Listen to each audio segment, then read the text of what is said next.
Malam ke-6, Kisah Nelayan dan Jin.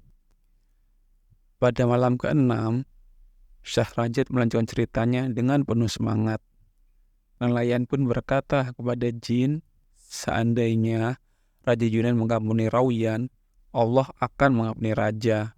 Namun, karena Raja memilih untuk membunuh seseorang yang tidak bersalah, ia sendiri juga akhirnya menemui ajalnya. Dan engkau, wahai Jin Ifrit, seandainya engkau biarkan aku hidup, niscaya Allah akan memperpanjang usiamu. Sekarang, aku akan melemparkanmu ke laut. Jin Ifrit yang terkurung di dalam botol terus merayu. Ampuni aku berjanji akan memberimu harta kekayaan sangat banyak. Aku juga bersumpah tidak akan berbuat jahat kepadamu. Nelayan berkata, aku harus melemparkanmu ke laut. Engkau telah menunjukkan sifat jahatmu. Ketahuilah, aku juga akan memberitahu orang lain untuk berhati-hati denganmu. Jin Ifrit terus memohon dan bersumpah, jika aku tidak memenuhi janji, maka Allah akan menghukumku. Nelayan yang merasa yakin dengan sumpah sang jin pun membuka tutup botol, dan asap keluar membumbung tinggi ke angkasa, lalu membentuk tubuh Jin Ifrit. Dengan cepat, Jin Ifrit mengambil botol, lalu melemparkannya ke laut. Melihat Jin Ifrit bertindak seperti itu, nelayan merasa ini bukanlah suatu petanda yang baik. Kemudian, ia pun memberanikan diri dan berkata, wahai Ifrit, Allah telah berfirman, penuhilah janji kalian, sesungguhnya janji itu akan dipertanggungjawabkan. Engkau telah berjanji kepadaku dan bersumpah bahwa engkau tidak akan menipuku. Maka jika engkau menipuku, Allah akan menipumu. Sesungguhnya Allah Maha Cepat dan Dia tidak akan menunda-nunda tindakan. Mendengar ucapan nelayan, Jin Ifrit hanya tertawa. Ia kemudian berjalan di depan nelayan. Hai nelayan, ikuti aku, ajak Jin Ifrit. Sang nelayan, meski ragu, tetap mengikuti Jin Ifrit untuk keluar kota, mendaki bukit, dan sampailah di sebuah danau. Jin Ifrit mengatakan, tangkaplah ikan-ikan di sini dan bawalah kepada raja.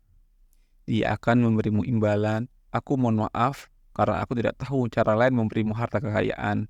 Karena ini pertama kali aku keluar dari dalam botol setelah 1800 tahun.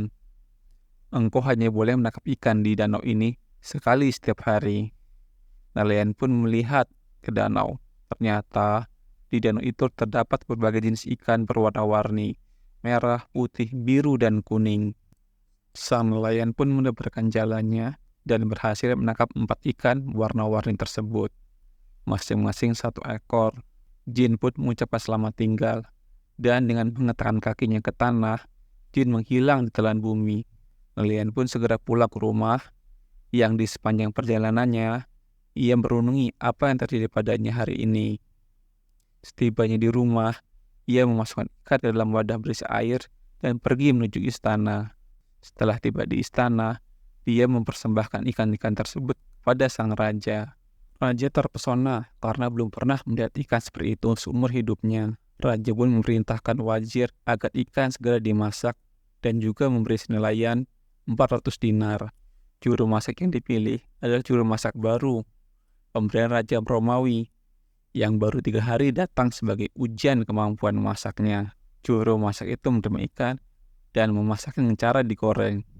Namun, saat ikan dimasak, ketika ia membalik ikan itu, tiba-tiba dinding dapur terbuka dan muncullah seorang gadis cantik dengan membawa tongkat. Ia pun segera menusuk-nusuk ikan di wajan dengan tongkatnya sambil bertanya kepada ikan-ikan, wahai ikan-ikan, apakah kalian menepati janji kalian yang dulu?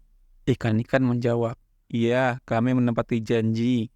Juru masak yang melihat hal itu segera jatuh pingsan karena terkejut. Ketika sadar kembali, gadis cantik itu telah menghilang, meninggal ikan-ikan yang gosong menjadi arang. Wazir pun datang untuk menyuruh agar ikan segera dibawa kepada sang raja. Sambil menangis, juru masak itu menceritakan apa yang terjadi kepada wazir.